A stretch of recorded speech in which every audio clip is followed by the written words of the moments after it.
Silencio. Se habla. Julia. Héctor, ¿ya estás aquí? Hola. Hola. ¿Qué tal el día? Tranquilo. Por la forma en que lo dices, no ha sido demasiado tranquilo. ¿Te preparo algo de beber? Sí. ¿Y tú? ¿Qué tal tu vuelta al trabajo? Interesante, muy interesante. Creí que había perdido práctica, pero no. ¿Sigues sin querer explicarme de qué va? Ya te lo dije. Es una variante de esteticien. Pongo guapa a la gente. Los demás detalles son muy aburridos. Siéntate aquí conmigo. Quiero hacerte una pregunta. ¿Vas a confesarme? En cierto modo. ¿Has vuelto a saber algo de Guillermo? ¿Qué Guillermo? Guillermo Romero, mi compañero de trabajo. Ah, Guillermo. Pero eso fue hace ya muchos años. Le conocí antes de conocerte a ti, ya ni me acordaba ya. Pues parece que él sigue recordándonos. ¿Qué es eso? El sobre viene dirigido a mí y el remite es suyo. Qué extraño. Parece un libro. Guillermo tenía veleidades literarias. Quizá ha escrito un libro y te manda un ejemplar. Vamos a salir de dudas.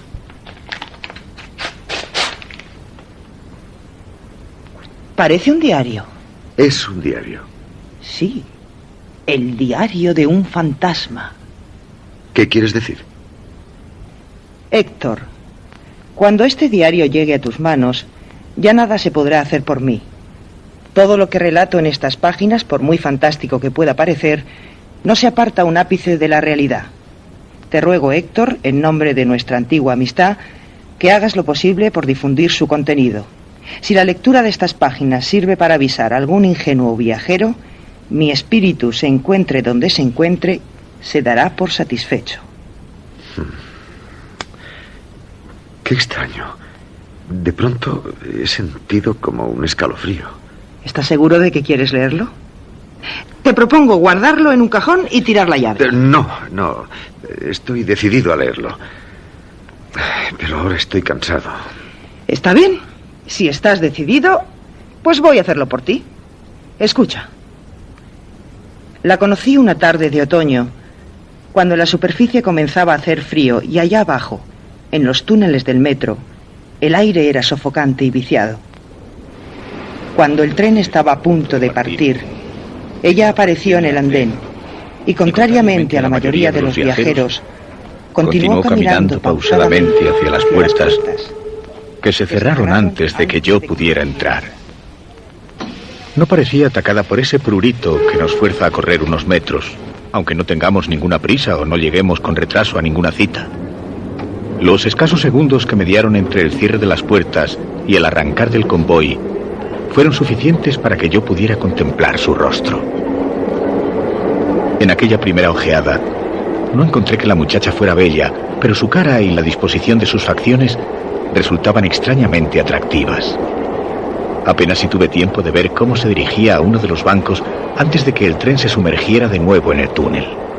¿A quién se refiere? Pues no lo sé. ¿Quieres que continúe? Te lo ruego. Al día siguiente, me sentí decepcionado cuando a la misma hora aproximadamente no encontré a la muchacha en el andén de la estación. Yo había comenzado a tomar la ruta el mismo día en que la vi por primera vez. Había empezado a trabajar en unas oficinas y supuse que la joven podía ser una viajera habitual de aquella misma hora. Quizás salía de su trabajo como yo y coincidiríamos en la estación muchos días laborables. Claro que también podía tratarse de una viajera ocasional y en ese caso difícilmente volvería a verla.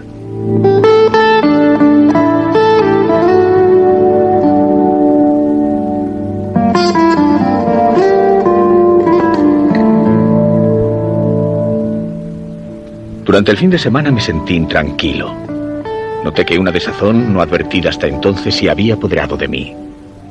El lunes, apenas desembarqué en el andén de la estación, me di cuenta de que lo que me había desazonado era la posibilidad de no volver a ver nunca más a aquella muchacha. Las horas de trabajo se me hicieron eternas. A media mañana estuve tentado de salir con una excusa y bajar al andén de la estación por si la veía. Inmediatamente me di cuenta de lo absurdo de mi idea. Lo más probable era que si la muchacha trabaja por allí cerca, estuviera como yo, recluida en una oficina hasta la tarde. ¿No te parece que deberíamos ir cenando? Si no te interesa, lo leeré yo solo más tarde, Julia. Si Guillermo me ha hecho depositario de este diario, creo un deber cumplir su última voluntad.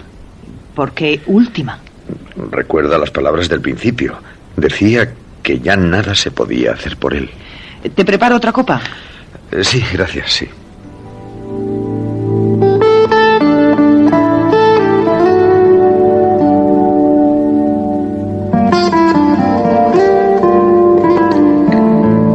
Me las ingenié para estar junto al reloj de fichaje, unos segundos antes de la hora de salida de la oficina.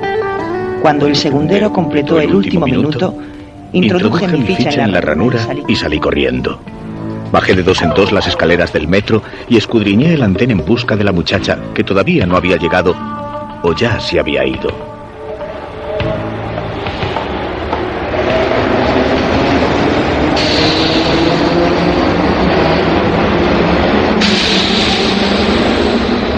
Dejé pasar los trenes hasta que me di cuenta de que llevaba 1 hora en el andén y ella no aparecía. Ya me disponía a subir al convoy cuando la vi. La joven, pausadamente, se dirigió hacia el tren cuyas puertas se cerraron antes de que pudiera entrar. Yo, que ya me había levantado para seguirla, volví a sentarme en un banco al ver que ella hacía lo mismo en otro, distante unos metros de donde me encontraba. 3/4 de hora más tarde, la muchacha continuaba sentada en el mismo banco. No parecía tener prisa ni esperar a nadie. Daba la impresión de que, sencillamente, miraba pasar los trenes. En cierto momento en que no había muchos viajeros en el andén, buscó algo en su bolso y, sacando lo que me pareció un rotulador, dibujó algo a hurtadillas sobre la superficie de la pared. Casi inmediatamente hizo su entrada un tren en la estación y la muchacha subió a él. A fin de pasar inadvertido, subí en el vagón contiguo y la contemplé durante el viaje a través del cristal de la puerta de comunicación.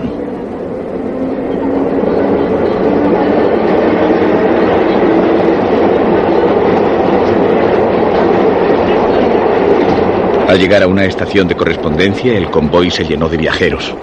Perdí de vista a la muchacha y en la siguiente estación me decidí a pasar al vagón en que ella viajaba. Por cierto, ¿sabes que van a subir el precio del billete de metro? Por el amor de Dios, Julia, eso no tiene ninguna gracia. ¿Es que no presagias algo terrible en este relato? Sí, que terminará por producirme jaqueca. Bien, pero si insistes, sigo. Sin duda la muchacha tenía que haberse bajado en la estación anterior, porque ya no estaba en el tren. Con el entrar y salir de tanta gente, la joven había desaparecido sin que yo lo percibiera. Por lo menos ya sabía la estación en que subía y el sitio en que abandonaba el tren.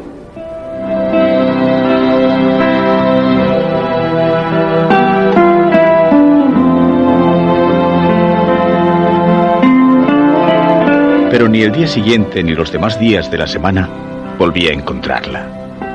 Esperaba en el andén las horas muertas, haciendo cábalas y suposiciones fantásticas. Estará enferma. Habrá tenido que quedarse hasta tarde en el trabajo. Como hace buen día, habrá tomado el autobús. Ninguna de aquellas suposiciones me satisfacía enteramente, pero todas podían resultar plausibles. ¿Acaso no la vería más? Después de tantas tardes de espera, la idea de no volver a verla se me hacía intolerable. Me habría enamorado de ella. Resultaría absurdo. Solo al primer golpe de vista, sin conocerla. Un viernes, último día laboral de la semana, subía decepcionado la escalera de mi casa cuando, de súbito, una idea me vino a la mente. El rotulador. ¿Cómo lo has sabido? Muy sencillo. Es la única pista que queda de esa misteriosa muchacha. A veces creo que te subestimo. Escucha. Bajando de 2 en 2 los escalones, salí a la calle y corrí hacia la boca del metro. ¡Claro! El rotulador. ¿Cómo no se me había ocurrido antes?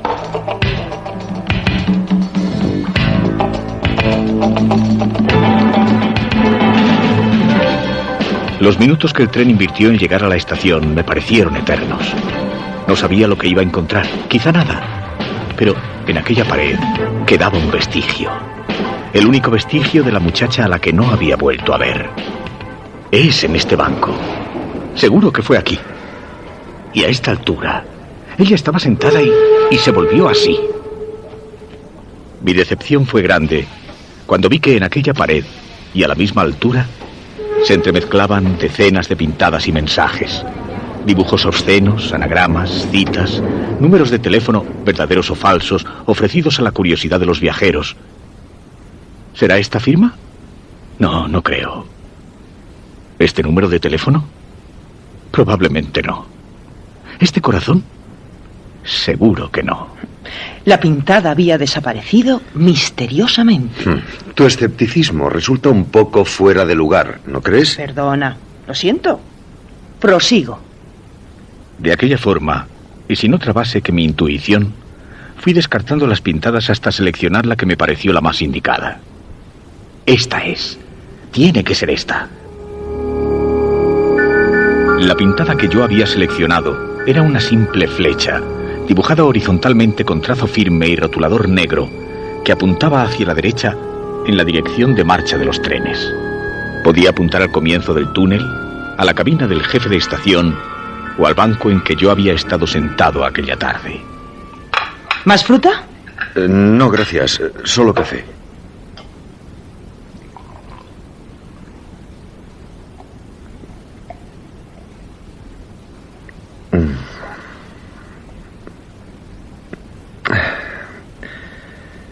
¿A qué sabe? A café, supongo. ¿Por qué?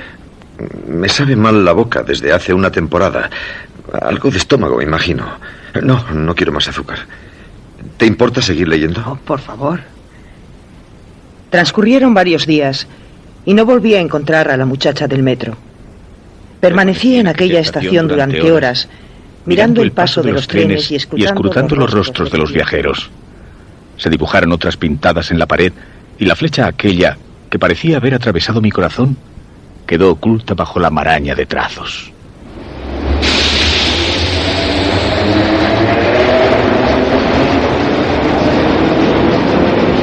Cavilé y me devané los sesos dando 1000 interpretaciones a aquel dibujo. Se me ocurrieron 100 posibles significados para aquella flecha, excepto quizá la más simple y acertada. Que era una flecha. Ni más ni menos que una flecha, y que no significaba más de lo que las flechas indican en el código de señales generalmente admitido. Una dirección. Un objetivo.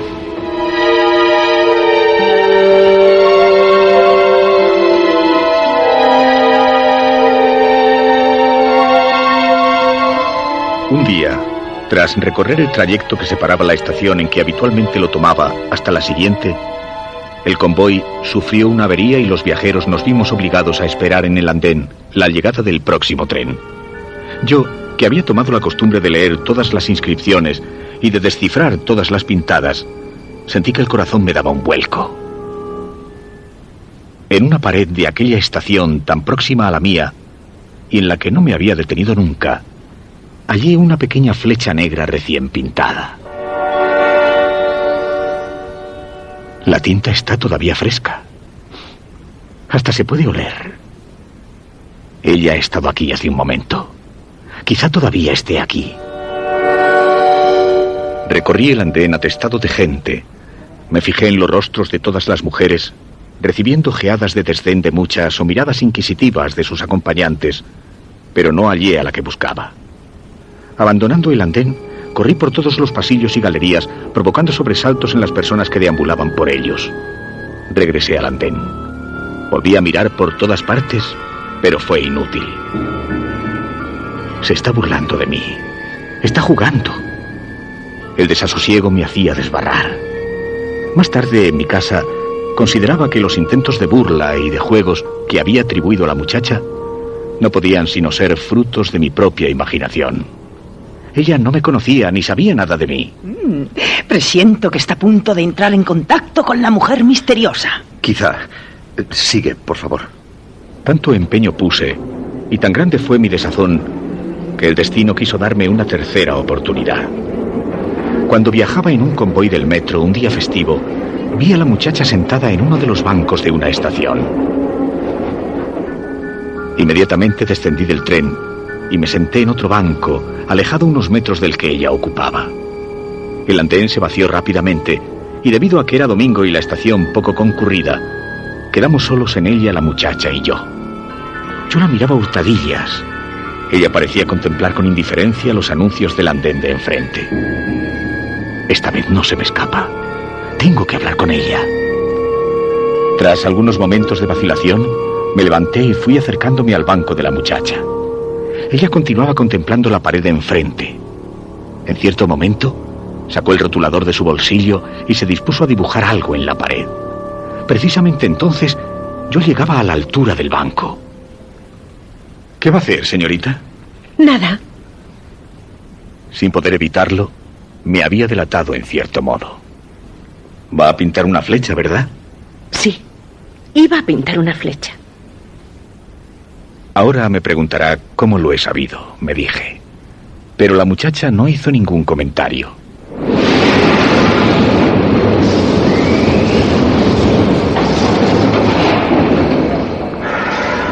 Tengo que irme. ¿Volveré a verla? No lo sé. Me llamo Guillermo. ¿Y usted? Me llamo Cristina. ¡Cris!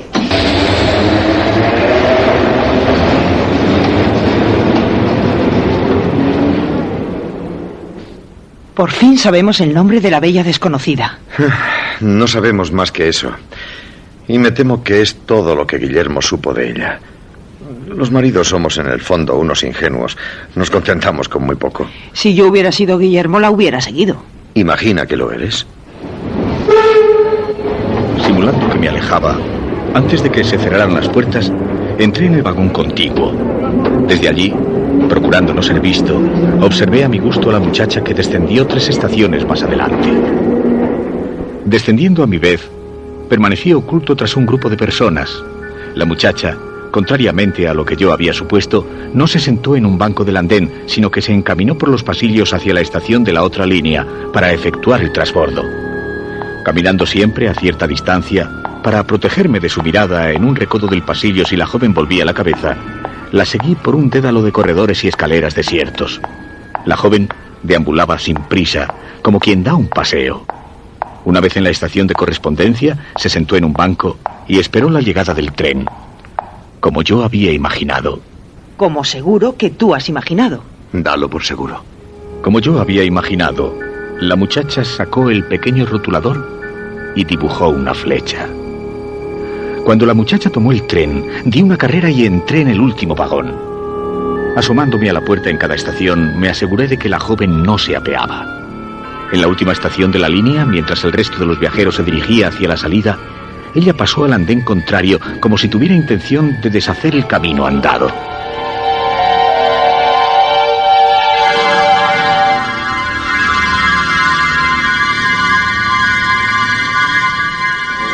Durante muchas horas, la muchacha no hizo otra cosa que viajar en el metro y recorrer los corredores pausadamente. Yo supuse en principio que había advertido que la seguía y pretendía despistarme. Después, pensé que no era aquella la razón. Cris, como dijo llamarse, parecía deambular sin rumbo fijo, como quien camina a la deriva por los senderos de un parque sin preocuparse de dónde terminarán por conducirle. Muy próxima ya la hora de cierre del subterráneo, atajando por otro pasillo, me adelanté a la muchacha y cuando ella hizo su entrada en el andén, me encontró sentado en un banco. Cris no pareció extrañarse. Me miró un momento con una sonrisa incierta y se sentó en otro banco cercano. ¡Qué coincidencia! ¿Otra vez nos encontramos? No es una coincidencia. Sé que me ha estado siguiendo durante toda la tarde. Le aseguro que yo no quisiera... Lo que no sé es por qué lo ha hecho. Tiene que perdonarme. Yo tampoco lo sé muy bien. La cabellera de la muchacha era de un negro azabache. En su rostro no había ni una sombra de maquillaje. Espero no haberla molestado. Claro que me ha molestado. No me gusta que me sigan cuando voy de paseo. ¿De paseo por los pasillos del metro? Cris movió la cabeza afirmativamente. En la estación hizo su entrada un tren.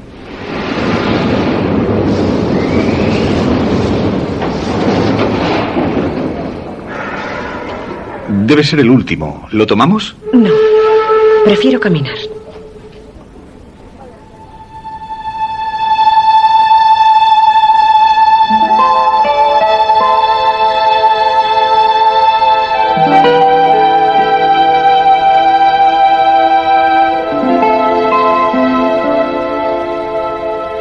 Aquí es donde vivo. ¿Podemos... ¿Puedo verla otro día? ¿Por qué no? Pero no venga aquí. Los vecinos, ya sabe. Entonces, ¿dónde? Seguramente en el metro. Fuera mera coincidencia o no, volví a encontrar a la muchacha. En la estación del metro, claro. ¿Más café? Sí, por favor. Fuera mera coincidencia o no, el lunes volví a encontrar a la muchacha en la estación de metro de mi trabajo. ¿Puedo invitarla a tomar algo? Más tarde. Durante más de 2 horas, acompañé a la joven paseando por corredores y estaciones de metro. Perdone, pero siento curiosidad por saber... ¿Por qué paseo por el metro? A mucha gente le gusta pasearse por la superficie. Yo prefiero hacerlo bajo tierra. Cuando salimos del subterráneo, el crepúsculo agonizaba. A pesar de ello, Chris extrajo de su bolso unas gafas de sol de cristales muy oscuros y se las puso.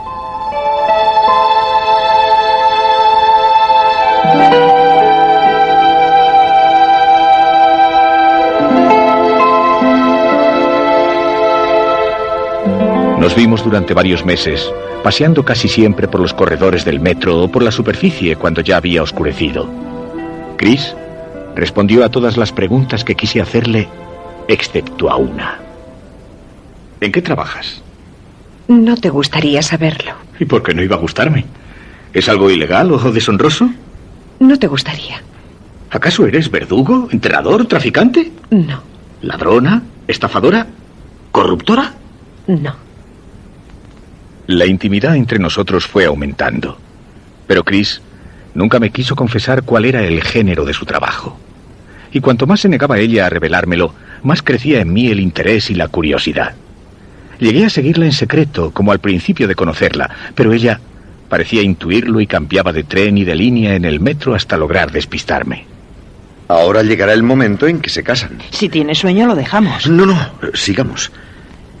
Al cabo de unos meses, le pedí que se casara conmigo. Ella no se negó, pero tampoco mostró el entusiasmo que se espera ante una propuesta semejante. Quizás se debió a algo que pudo sonar a cierto condicionamiento por mi parte. ¿Y por qué habría de abandonar mi trabajo si me caso contigo? Es natural. Tendrías que llevar una casa, luego vendrían los niños. Me gusta mucho lo que hago. Me sentiría frustrada si tuviera que abandonarlo. ¿No serías capaz de hacerlo por mí? Es posible. Pero recuerda siempre que has sido tú quien me lo ha pedido. Chris me pidió un plazo para arreglar sus asuntos y encontrar a alguien que la sustituyera en el trabajo. Mientras tanto, nos dedicamos a buscar un piso y solo encontramos uno que fuera lo suficientemente espacioso y cuya renta estuviera al alcance de mis ingresos. Pero es un sótano. Apenas entra claridad. Tendremos que estar continuamente con la luz encendida. No me importa. Yo también vivía en un sótano, ¿recuerdas? ¿Seguro que no lo lamentarás? Tú eres la que va a pasarse más tiempo en casa. Te digo que no me importa.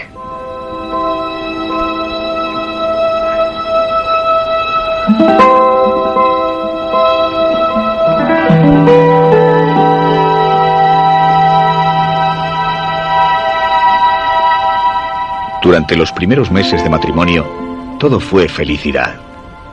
Yo pasaba gran parte de la jornada trabajando y cuando regresaba a casa, ya había oscurecido. De ese modo, no sentí demasiado verme obligado a vivir en un piso tan bajo.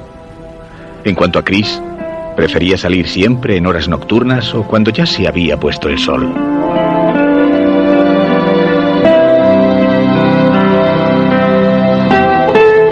A pesar de que me hubiera sentido muy feliz, la llegada de un hijo no parecía anunciarse.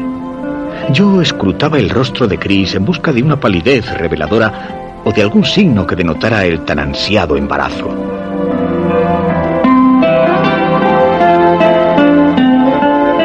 Algo que no dejó de llamarme la atención fue el hecho de que mi esposa no se maquillara en absoluto. Jamás encontré en su rostro huellas de colorete o de carmín en sus labios. Entre los útiles de aseo de Chris, nunca pude hallar una barra de labios, un lápiz de sombra de ojos o un tarro de crema. Dime una cosa, ¿Por qué no te maquillas? Nunca me he maquillado. Ni lo haré jamás.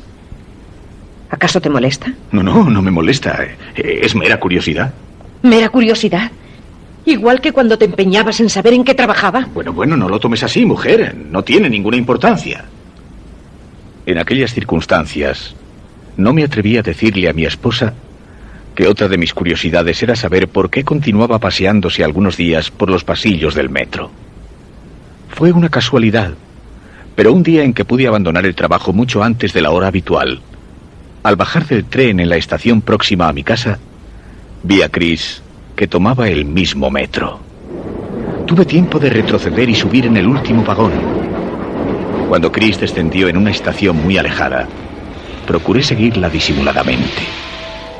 Ella se limitó a pasear como hacía antaño, pausadamente, como gozando de aquellos miasmas y de la luz artificial del subterráneo.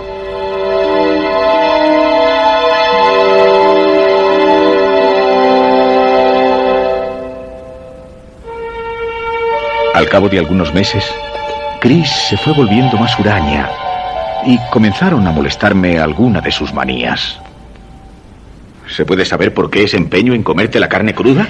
Me gusta. Y no soy un caso especial. Mucha gente se limita a aderezar el picadillo con ajo y perejil. Si la carne es buena, es preferible no freírla. ¿Tú crees? Chris afirmaba, y sonriéndome, me invitaba a besarla, mientras colgaban de sus labios fragmentos como pequeños gusanos de carne picada. ¿Y el hígado? ¿También la gente se lo come crudo? A mí me gusta. Ya que estamos en ello, también me gustaría a mí saber por qué te ha dado por volver a pasear sola por los pasillos del metro. También vas a reprochármelo. Me aburro en casa. Me obligaste a dejar mi trabajo. ¿Te molesta que haga lo que quiera con mi tiempo libre? Si tuviéramos niños. De esta forma, nuestras relaciones se fueron agriando, especialmente por parte mía, ya que ella, dejando aparte sus pequeñas manías, era una esposa a la que nada se le podía reprochar. Yo me sentía incómodo al saber que mi mujer, mientras yo me encontraba en la oficina, se paseaba durante horas por los corredores del metro. Llegué a pedirle, con tal de encontrarme más tranquilo, que volviera a su antiguo trabajo. ¿Quieres que trabaje de nuevo? No me explico a qué viene tanto empeño después de obligarme a renunciar a mi empleo. Lo prefiero a saber que estás todo el día amargada en casa. Y maquíllate un poco, mujer. Tienes un aspecto muy descuidado. No vuelvas a decirme que me maquille. Ya te dije en una ocasión que nunca lo había hecho.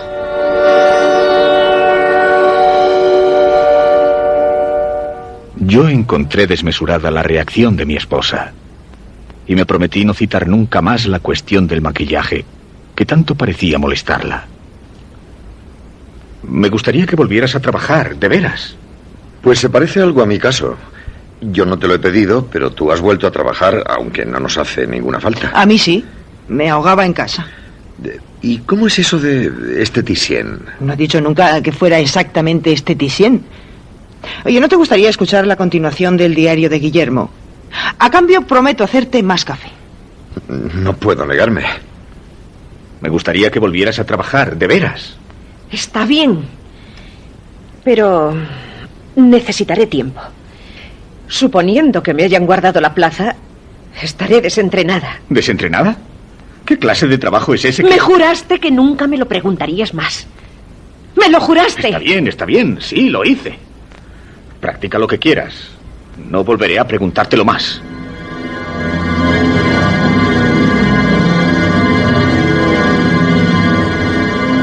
Algunos días más tarde, me sentí indispuesto y tuve que quedarme en casa.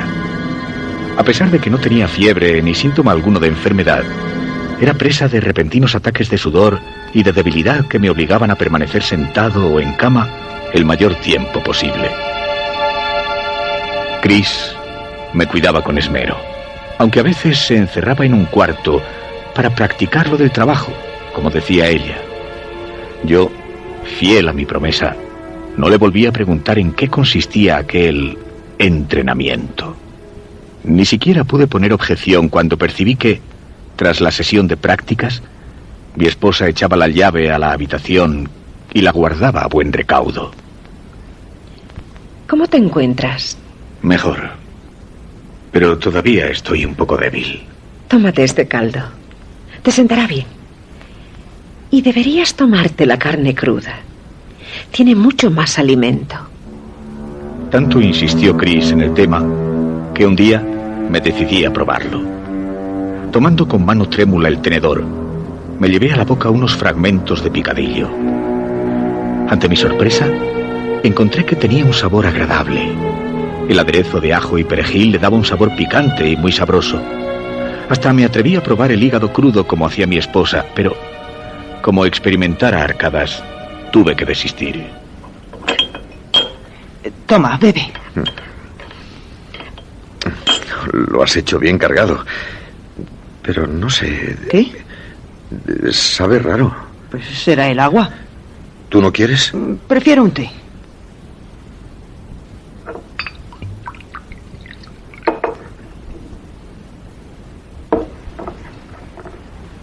Toma, bebe. Apenas introduje en mi boca un sorbo de aquel líquido, experimenté náuseas y vomité. ¡Sangre! ¡Es sangre! ¿Qué tiene de malo? Es un reconstituyente. No quiero. Me da asco. Entonces tómate la medicina. A pesar de las medicinas y de los cuidados de mi esposa, no terminaba de mejorar.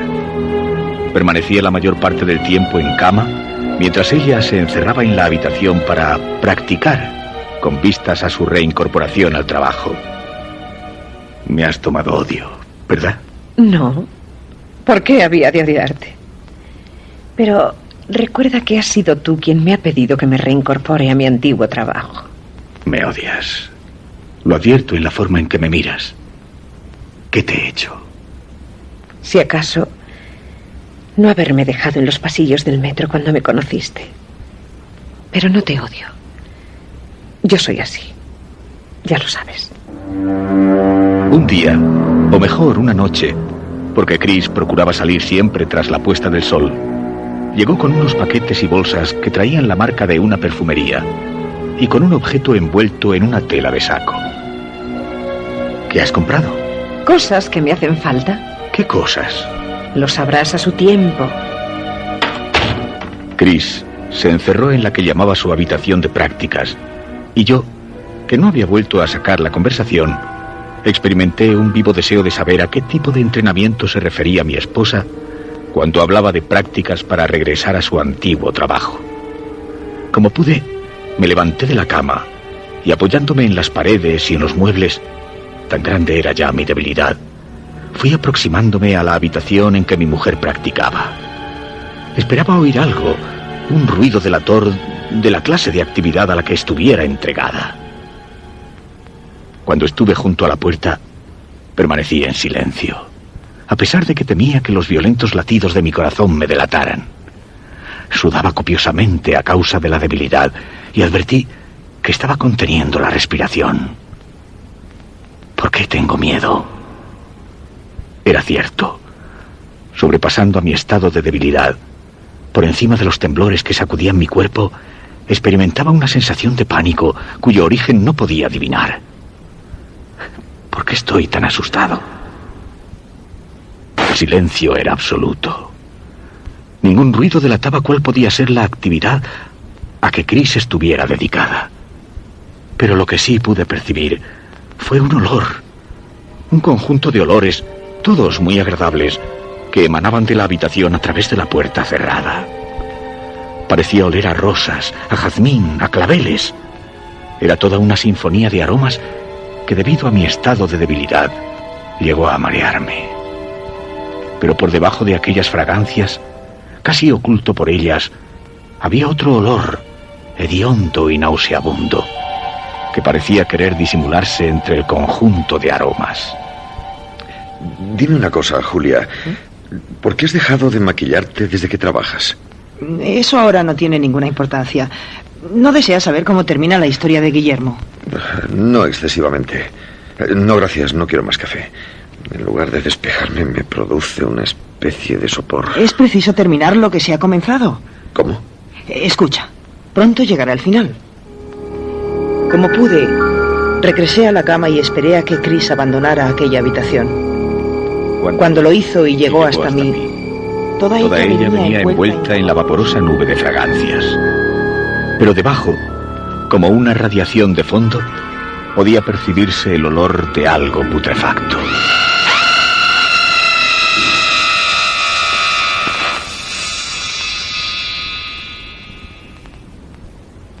A partir de aquel día, cada vez que Chris se aproximaba a mí, lo hacía envuelta en aquella nube de fragancia, en el fondo de la cual yacía, casi oculto, aquel hediondo olor. Postrado como estaba en cama, la vi entrar en días sucesivos portando paquetes de regulares dimensiones. En cierta ocasión incluso trajo una especie de pequeño baúl que tuvo que arrastrar, debido a su peso, hasta la habitación. Yo la miraba sin preguntar. Estaba tan débil que me encontraba por completo a merced de mi esposa, la cual, a pesar de pasarse gran parte del día en aquel cuarto, me daba de comer puntualmente a mis horas y me proporcionaba las medicinas necesarias para mi curación. ¿Y las tijeras grandes? Las he cogido. Me hacen falta para practicar. ¿Para practicar? Eso es. Los días fueron transcurriendo y yo no recobraba la salud. En la oficina pusieron un suplente y mi sueldo se vio reducido a una cifra que apenas bastaba para subvenir a las más elementales necesidades. Yo esperaba que, tras semanas de concienzudas prácticas, Chris estuviera ya lo suficientemente entrenada como para trabajar en su antiguo empleo. Aunque tuviera que ausentarse durante parte del día, los ingresos empezarían a ser mayores. Por otra parte, comencé a confesarme que la ausencia de mi esposa, lejos de molestarme, me serviría de lenitivo y tranquilizante. ¿Qué más daba que permaneciera en casa si la mayor parte del tiempo lo pasaba encerrada en la habitación? Aquella situación, unida al quebrantamiento de mi salud, me atacaba los nervios. ¿Cuándo piensas reincorporarte a tu trabajo? Dentro de unos días. ¿Estás segura de que te han guardado la plaza? Para esas cosas no hay muchos aspirantes. Y yo soy una experta. Aunque hace falta práctica. Nuevamente, experimenté deseos acuciantes de saber, pero me mordí la lengua y preferí no tener a mi esposa de mal humor para el resto del día. Una idea me venía rondando por la cabeza en los últimos tiempos. La debilidad de mi estado era lo único que me había impedido llevarla a la práctica. Chris parecía leer mis pensamientos. ¿En qué piensas? En nada. Anda, tómate la medicina. Y al mirarme, su gesto, duro e impenetrable en los últimos tiempos, se ablandó momentáneamente y hasta pareció que de sus ojos iba a rodar una lágrima. Pero solo fue durante un segundo. Al siguiente, la dureza de su expresión se había recompuesto. El lunes me reincorporo al trabajo.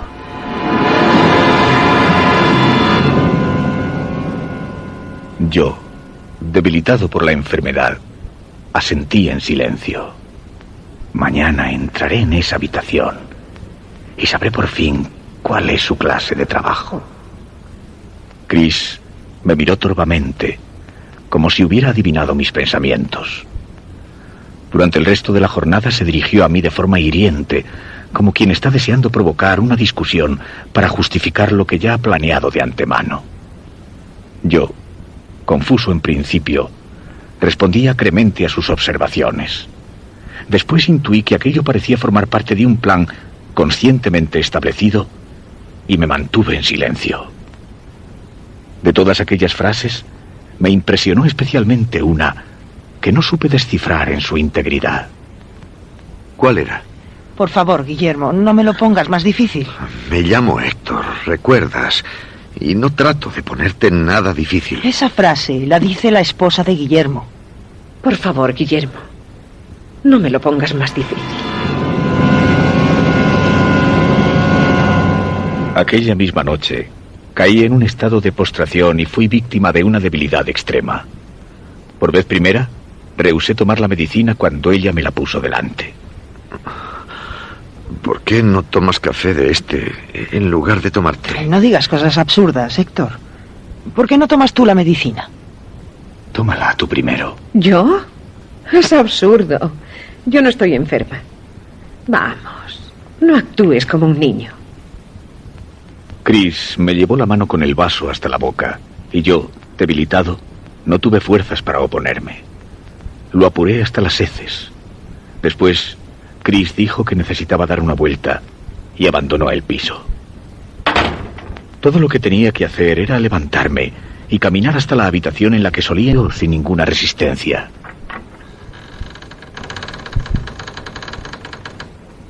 Una densa nube de olores penetrantes llegó hasta mí y acrecentó mi debilidad. Olores acres y aromas agradables, esencias florales y el tufillo inconfundible de antisépticos. Y envolviéndolo todo, coaligando la mezcla, el hedor punzante de la putrefacción.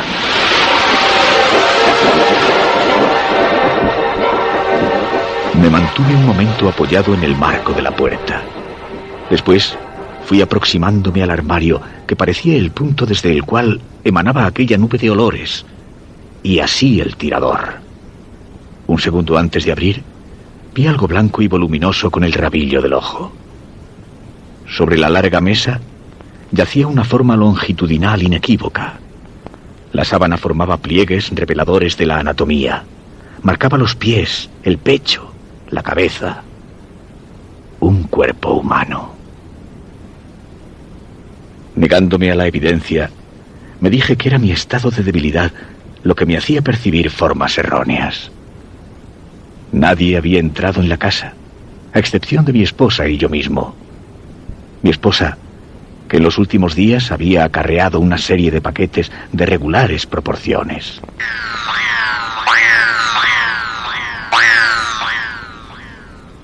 Era preciso asegurarse. Tenía que ver lo que había bajo aquella sábana, aunque fuera la última acción de mi vida. Mi vista se nublaba. El café. Ese maldito café. La medicina. Esa maldita medicina. Llegué por fin junto a la mesa. Tomé un extremo de la sábana y muy poco a poco fui tirando de ella. Un cuerpo femenino, un hermoso cadáver, era lo que yacía sobre el tablero. El único indicio de que aquello era un cuerpo muerto era el sofocante hedor de la putrefacción que el perfume de ungüentos y lociones no había podido ocultar. En otras circunstancias, hubiera podido pasar por una durmiente o por una bella figura modelada en cera. Pero aquello era carne, la obra de un artista. Los cabellos, exquisitamente peinados, brillantes y sedosos, descendían hasta la altura del pecho. El rostro constituía una obra maestra de la cosmética. Un suave maquillaje de fondo daba a la piel el aspecto de frescura y viveza que no hubiera tenido de estar viva. Sobre las mejillas, un sabio toque de colorete imitaba a la perfección el tono de la vida. Los labios, exquisitamente perfilados, tenían como modelada una ligera sonrisa. Los ojos, cerrados en actitud de durmiente, aparecían sombreados y hasta tentadores. El resto del cuerpo, hasta los pies, había sido tan perfectamente maquillado que la carne, a pesar del penetrante hedor que desprendía, resultaba incluso tentadora. Me encuentro mal. El café. Ese maldito café. A punto de perder el conocimiento y sin poder dar crédito a mis ojos, me pareció que aquí y allá, en el inicio de las extremidades y en la base del cuello, la piel estaba surcada por una finísima línea longitudinal. Tuve que vencer el repugnante olor a carne putrefacta. Y al aproximarme más, percibí que lo que había tomado por líneas eran finísimas costuras, perfectos y casi invisibles pespuntes que unían entre sí los diversos fragmentos de aquel cuerpo. Oh, esos paquetes que trajiste. Esos paquetes que trajiste. En cierto momento, sin saber exactamente cómo, Intuí que Chris estaba a punto de volver. Ya había recorrido parte del camino de vuelta hacia mi cama cuando escuché su llave en la cerradura. Desde aquel punto se podía contemplar la puerta. En el umbral apareció mi esposa. Su figura se fue haciendo borrosa y de pronto el suelo se aproximó vertiginosamente hacia mi rostro.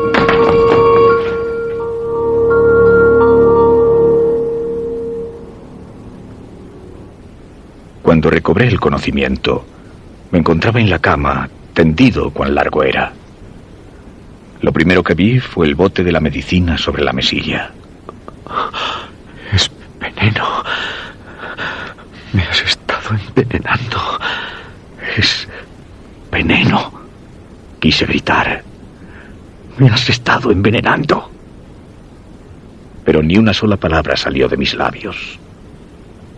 Era el final. Intenté volver la cabeza, pero ninguno de los miembros de mi cuerpo respondía a las órdenes de mi cerebro. Es el fin. Es el fin. Torciendo los ojos todo lo que pude, vi borrosamente a mi mujer en la otra habitación. Tenía el armario abierto.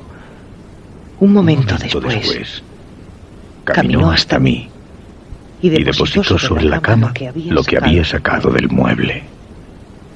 Frascos de colonia, tarros de maquillaje de diferentes tonos, barras de labios, peines, unas extrañas pinzas de metal, garfios, frascos de alcohol y de formol, tarros de esencias, bisturíes.